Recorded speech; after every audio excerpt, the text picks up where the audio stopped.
ऐसी वाणी बोलिए जमकर झगड़ा होए, पर उससे न बोलिए जो आपसे तगड़ा होए। अर्दोगन की पूंछ पकड़कर इमरान खान बहुत उछल रहे थे, लेकिन अब समय आ गया है अपनी करनी का फल भोगने के लिए। भारत के दोस्त फ्रांस ने जहां पाकिस्तान से ले लिया है बड़ा वाला बदला, तो वहीं दूसरी तरफ चीन को सबक सिखाने के लिए भी दाग दी है मिसाइलें। और सबसे बड़ी खबर, पाकिस्तान की तो चारों तरफ से क्लास लग रही है। पीओके में उतर गया पाकिस्तान का झंडा, पीओके अब हाथ से गया पाकिस्तान के। जानेंगे इन खबरों को विस्तार से। अंतर्राष्ट्रीय राजनीति में बड़ा बदलाव आया है। अब कोई भी गेम सीधा साधा नहीं रह गया है और इसमें कहीं न कहीं भारत मुख्य भूमिका निभा रहा है। भारत के अभी दो दुश्मन हैं, एक पाकिस्तान और दूसरा चीन। लड़ाई अगर बिना लड़े ही जीता जा सके तो उससे अच्छा कुछ नहीं होता है और इसे ही कूटनीति कहते हैं। पाकिस्तान बुरी तरीके से बर्बाद हो चुका है और थोड़ी बहुत जो धड़कन बची हुई है उसको तोड़ने की तैयारी में भारत लग चुका है। भारत और फ्रांस दोनों मिलकर अब ऐसी कूटनीतिक चालें चल रहे हैं जो पाकिस्तान और चीन को पानी मांगने नहीं देगा। दरअसल आर्थिक संकट से जूझ रहा पाकिस्तान एफएटीएफ की ग्रे लिस्ट से बाहर होने के लिए एक एक दिन गिन रहा है और छटपटा रहा है। इसे लेकर सोमवार को पेरिस में बैठक होने वाली है और अगर पाकिस्तान इस लिस्ट से बाहर नहीं निकला तो उसे अंतर्राष्ट्रीय संगठनों और एजेंसियों से आर्थिक मदद मिलना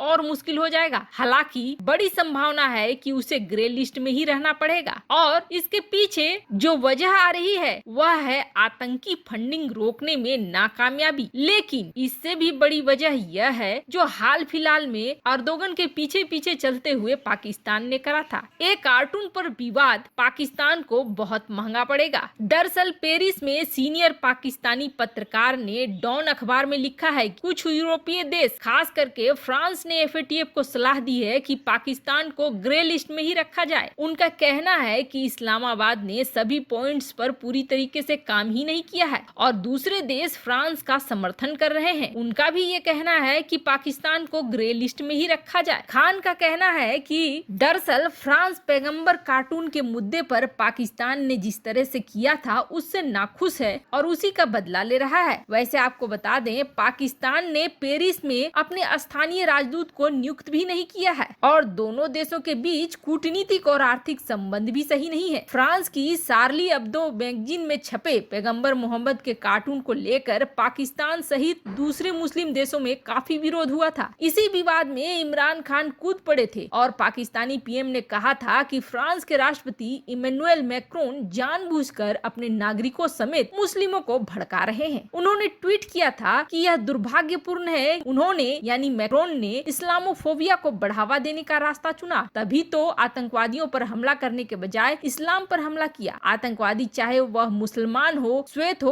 वर्चस्ववादी हो या नाची विचार। इमरान ने कहा था कि इस समय फ्रांसीसी राष्ट्रपति को बिना सोचे समझे काम नहीं करना चाहिए। एक तरह से उन्हें बिना सोचे समझे काम करने वाला राष्ट्रपति भी बता दिया था। अब जानकारों का ये कहना है कि इमरान खान को उसकी ये गलती बहुत भारी पड़ रही है। इमरान खान की लाख कोशिशों के बावजूद जून तक तो निकलने वाला है नहीं। पश्चिमी देशों की आंखों में भी चढ़ चुका है पाकिस्तान, क्योंकि जिस तरह से उसने चीन और तुर्की की मदद की है उससे तो बिल्कुल भी एफएटीएफ की ग्रे लिस्ट से बाहर आना संभव नहीं है। एक तरफ जहां पाकिस्तान की कमर तोड़ने की तैयारी कर रहा है फ्रांस, तो वहीं दूसरी तरफ दक्षिण चीन सागर में भी चीन के खिलाफ मजबूती से उतर रहा है। दरअसल इस क्षेत्र में बार बार चीन दावा ठोकता है और अब फ्रांसीसी नौसेना ने तय करा है कि अब इधर यात्रा की जाएगी और जापान के साथ मिलकर एक ऐसे मिशन की तैयारी की जाएगी जो या तो चीन को युद्ध के लिए भड़काएगी या फिर चीन को पीछे हटने के लिए मजबूर कर देगी। दक्षिण चीन सागर, हिंद प्रशांत क्षेत्र, इन सारी जगहों पर फ्रांस, जापान और अमेरिका उतरने वाले हैं। फ्रांस ने पिछले हफ्ते दक्षिण चीन सागर में एक परमाणु पनडुब्बी तैनात की थी। उसने चीन की चुनौतियों से मुकाबले के लिए अमेरिकी राष्ट्रपति जो बाइडेन की अपील पर यह कदम उठाया था, क्योंकि चीन लगभग पूरे दक्षिण चीन सागर पर अपना दावा ठोकता है। अभी हाल फिलहाल में जो G7 की बैठक हुई उसमें यही जाहिर किया गया कि किस तरह से चीन जापान को भी परेशान कर रहा है और दक्षिण चीन सागर में स्थितियों को बदलने की कोशिश कर रहा है। इधर चीन के 2 पोत जापान के जल क्षेत्र में भी घुस गए थे। इस पर जापान ने कड़ी आपत्ति दर्ज कराई। ये पोत पूर्वी पूर्वी चीन सागर में विवादित सेनकाकू द्वीप के पास पहुंच गए थे, क्योंकि चीन इस द्वीप पर अपना दावा ठोकता है। जिसके बाद अमेरिका ने भी ये कह दिया था कि चीन के साथ रिश्ते तब तक सामान्य नहीं हो सकते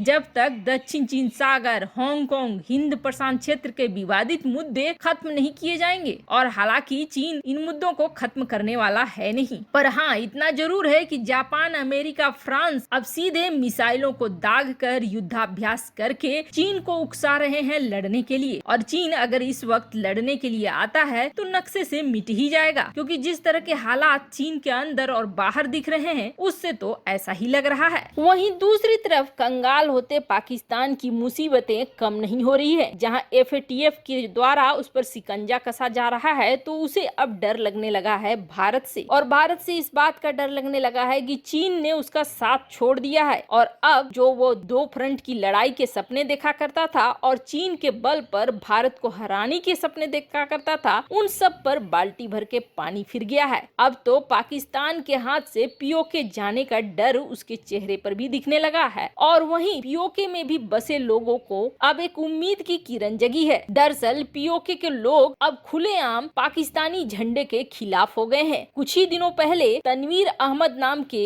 एक समाज सेवी ने पाकिस्तान का झंडा पीओके से हटाने की मांग करी थी। इसके तहत उन्होंने पाकिस्तान का झंडा उतार भी दिया था, जिसके बाद पाकिस्तानी सरकार उनके जान के पीछे पड़ गई और यहाँ तक कि उन्हें सलाखों के भीतर डाल दिया गया है। काफी समय से अनिश्चित काल के लिए वो सलाखों के पीछे चले गए हैं, जिसके बाद लोगों का गुस्सा और भी ज्यादा बढ़ गया है। पीओके में लोग अब पाकिस्तानी झंडे के खिलाफ सड़कों पर उतर आए हैं। जिस तरह के हालात बन रहे हैं पीओके में, उसे देखते हुए अब यही लग रहा है कि बहुत जल्द वापस पीओके भारत में शामिल हो जाएगा। पाकिस्तान से किस कदर नाखुश हैं पीओके के लोग, यह साफ साफ दिख रहा है। वहाँ पर अब पाकिस्तान से आजादी के नारे गूंजने लगे हैं। लोगों की सुरक्षा तो बिल्कुल खत्म ही हो गई है। जिस तरीके से बलूचिस्तान, पीओके और पूरे पाकिस्तान को इमरान खान सरकार संभाल नहीं पा रही है, उसे देखते हुए ये लग रहा है कि बहुत जल्द नक्शे से कहीं पाकिस्तान ही खत्म न हो जाए। वैसे बुरा का फल जो दूसरों के लिए गड्ढे खोदते हैं उसमें वे खुद ही गिरते हैं। यही हाल पाकिस्तान का हुआ। वैसे आपको क्या लगता है, क्या आप पीओके के जल्दी भारत में शामिल होने के आसार हैं? कमेंट कर अपनी राय जरूर बताएं। जल्द मिलते हैं अगले वीडियो में नई खबर के साथ।